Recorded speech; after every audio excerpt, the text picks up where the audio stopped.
বলেছি তোরা যারা ফজরের নামাজ পড়ো না, তোদের মতো ডাকাইতের জন্য সূর্য ওঠে না।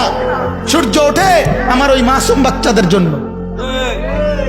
ওরা ফজরের আগে ওঠে, ওরা মালিককে দোয়া করে, মালিক তোমার রাত ভোর করে দাও। কোন পাপী আর নাফরমানের কারণে সূর্য ওঠে না। সুদখোর, ঘুষখোর, মদখোর, জিনাখোর, ব্যভিচারী, অবৈধ রোজগারকারী, গাঁজাখোর, ফেন্সিখোর, বাবাখোর, ডাইলখোর, এই ডাকাতদের কারণে সূর্য ওঠে না।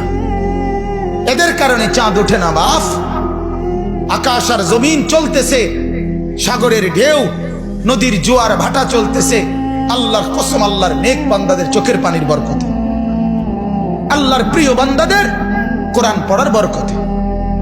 নাই তো আরো আগে তসনস হয়ে যেত, তসনস হয়ে যেত।